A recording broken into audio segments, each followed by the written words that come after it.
So many characters appeared during Avengers Infinity War that some of our favorites didn't get any backstory. Among those was an essential member of the Black Order, Ebony Maw. We'll talk about the shocking step Tom Von Lawler used to win the role, and the horror movie reference you might have missed. If you've only seen the movie, you have no idea about the true power of the Maw, or Squidward as he's also known. But before we learn more about Thanos' herald, Ebony Maw, take a moment and click on that subscribe button for more MCU videos from CBR. Then ring that gray bell to join our notification squad so you never miss a video.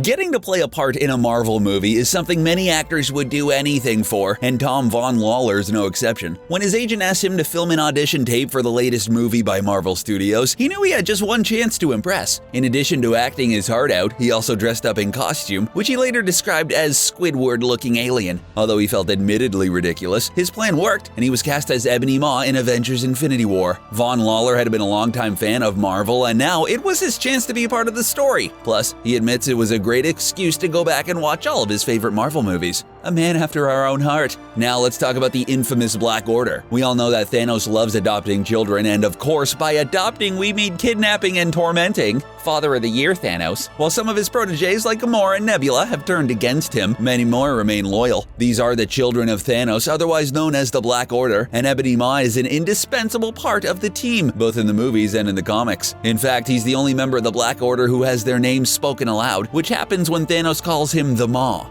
Okay, so at least Thanos said half of his name, and unlike his other children, many of whom gave their lives to his cause, he actually praised Ebony Maw for his actions. Sure, this happened after Ebony Maw had already perished, but better late than never. And they say Thanos isn't a loving father, huh? During Avengers Infinity War, we saw Ebony Maw show off some powerful abilities. His powers seem to align with those of the mighty Scarlet Witch, but you may be surprised to hear that in the comics, his strength comes from a very different source. We heard Ebony Maw call Iron Man's powers inconsequential in the movies, which is pretty ironic considering that in the comics, he and Tony Stark have the same superpowers, which is to say, none. That's right, although Ebony Maw has access to pieces of alien technology, he doesn't have any sort of super strength, stamina, or resistance. So why does Thanos hold him in such high regard? Ebony Maw's real talent isn't in his fighting abilities, it's in his superior intellect and powers of persuasion. He's really the one responsible for bringing the members of the Black Order together in the first place, and underestimating his talents would be a huge mistake. We saw Ebony Maw torturing Doctor Strange in an effort to force him to surrender the Time Stone, but he was saved by the intervention of his friends. In the comic books, though, Strange had no such luck. Ebony Maw was able to break into his mind and control even the mighty Sorcerer Supreme. During the Infinity storyline, Ebony Maw is helping Thanos track down his son, Thane, and manipulates Doctor Strange into helping. So it's no wonder that this scene in the movie was a particularly tense moment for comic book fans, who wondered if Doctor Strange would fall prey to Ebony Maw. Now let's take a moment to discuss what actually happened to Ebony Maw during Infinity War. We admit to being way too excited about a certain reference to one of our favorite classic films during Infinity War. We can forgive the young Peter Parker for calling the cinematic masterpiece The Empire Strikes Back a quote-unquote old movie, but can we forgive him for possibly mixing up the movie Alien with the sequel Aliens? Peter suggests he and his fellow heroes employ a strategy he saw in the movie Aliens. Then later on we see him blow a hole in the side of the spaceship, sucking Ebony Maw out in the vacuum of space.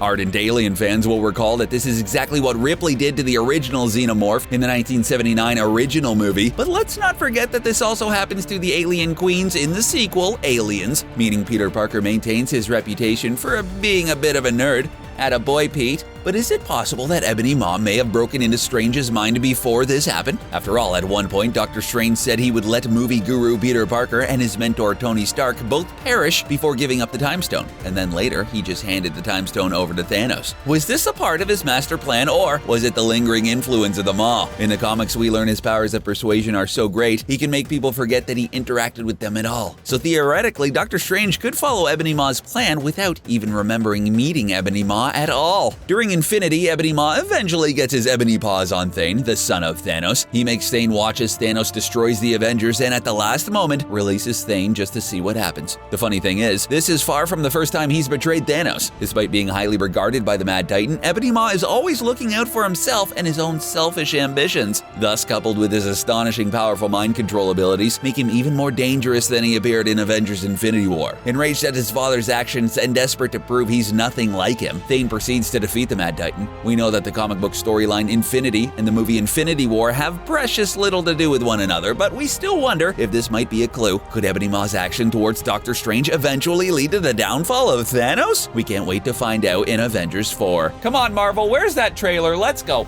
What did you think about Ebony Maw in the MCU? Did you love seeing him show off his superpowers, or did you wish he was more like the comic book version? Let us know in the comment section below, and don't forget to subscribe to CBR for more MCU videos like this one. Thanks for watching.